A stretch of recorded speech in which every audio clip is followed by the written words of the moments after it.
Upacara Hari Lahir Pancasila hari Senin tanggal 2 Juni kemarin meninggalkan momen yang sangat menarik dan juga sangat penting. 4 tokoh yakni Presiden Prabowo Subianto, Wakil Presiden Gibran Raka Buming Raka, Ketua Umum PDI Perjuangan Ibu Megawati Soekarno Putri, dan mantan Wakil Presiden Tri Sutrisno, mereka hadir dan sempat duduk satu meja, berbincang bersama. Sungguh, ini adalah momen yang pastinya menarik dan bisa jadi ini juga canggungnya sangat luar biasa. Di hadapan Gibran duduk mantan jenderal yang menandatangani tuntutan supaya dia diganti, supaya dia dimakzulkan. Juga di hadapan Gibran duduk perempuan tua yang partainya sudah dia khianati. Sudah dikhianati oleh Gibran dan keluarga Pak Jokowi. Dan bukan cuma dikhianati, tapi partai itu juga sudah dicurangi dan diserang secara habis-habisan oleh Pak Jokowi. Yang menarik, menurut berita di Kompas, Pak Prabowo sempat meninggalkan tempat duduknya di sebelah Gibran, buat kemudian duduk di sebelah Ibu Mega dan berbincang berdua. Apa yang mereka bicarakan? Lalu gimana perasaan Gibran melihat kejadian itu?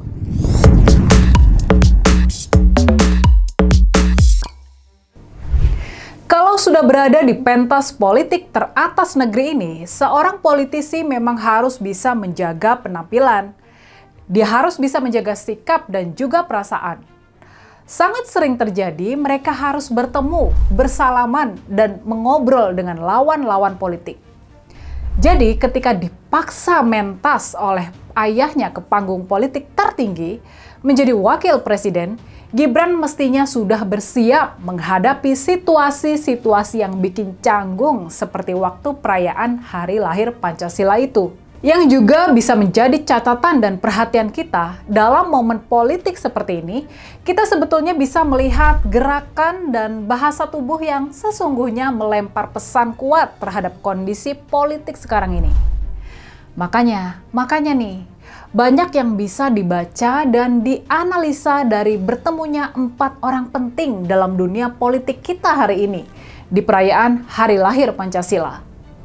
Soal bertemunya 4 orang ini, sudah pasti ini adalah keharusan dan seremonial. Ibu Mega dan Pak Tri adalah ketua dan anggota Dewan Pembina dari BPIP atau Badan Pembinaan Ideologi Pancasila.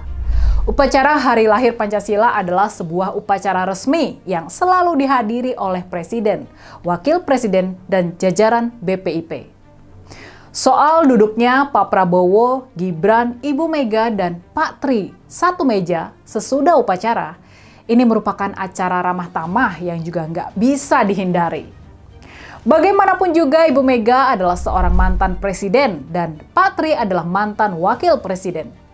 Makanya secara protokoler sangat wajar kalau mereka duduk satu meja dengan presiden dan wakil presiden. Lalu, apakah pertemuan dengan Ibu Mega dan Pak Tri bisa dimanfaatkan oleh wakil presiden Gibran buat mencairkan hubungan yang benar-benar sudah beku? Rasa-rasanya soal sikap politik itu nggak bisa dicairkan dengan pertemuan protokoler seperti pada kesempatan upacara Hari Lahir Pancasila.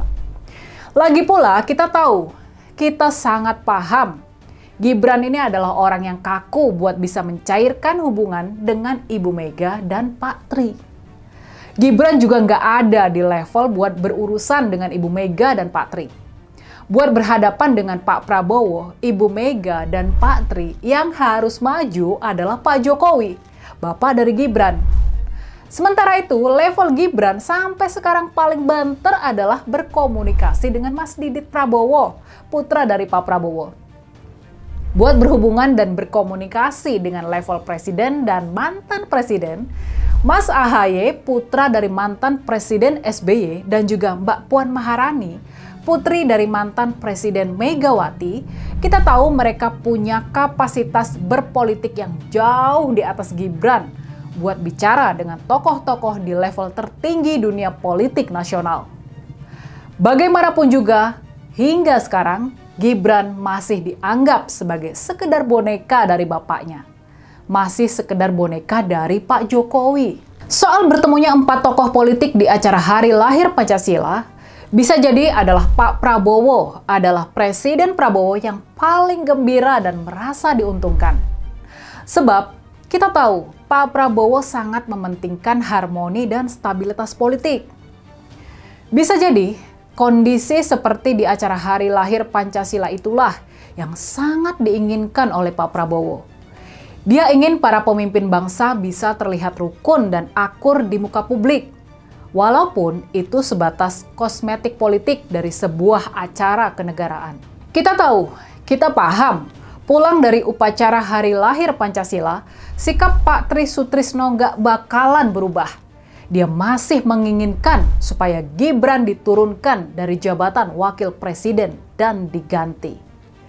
Dan bukan tidak mungkin, sangat bukan tidak mungkin, sesudah bertemu langsung, duduk satu meja dan melihat gerak-gerik Gibran di acara Hari Lahir Pancasila, bisa jadi Pak Tri malah semakin yakin kalau Gibran memang tidak layak menjadi wakil presiden dan harus segera diganti. Soal Ibu Mega, soal Ketua Umum PDI Perjuangan, Ibu Megawati, dari foto-foto dan video-video yang beredar, kita bisa melihat kalau di antara 4 tokoh yang sedang kita bahas sekarang ini, tampak sekali Ibu Mega tampil paling santai dan tanpa beban.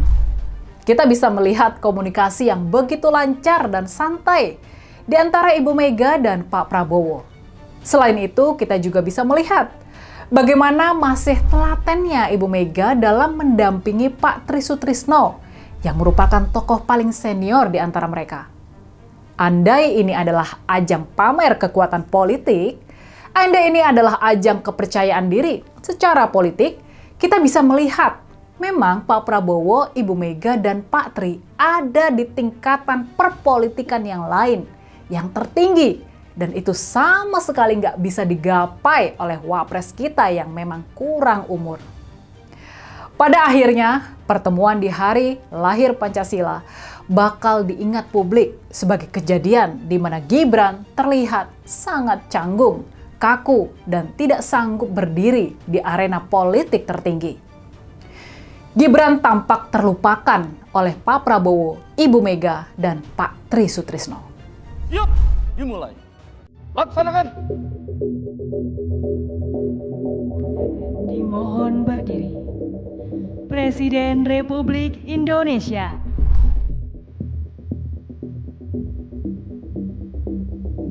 Komandan upacara dapat mengistirahatkan pasukannya.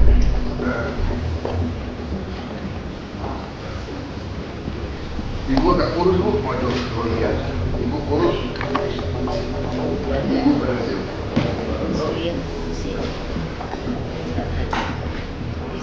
Dietnya berhasil. ini katanya. Yang penting kalau pagi kopi.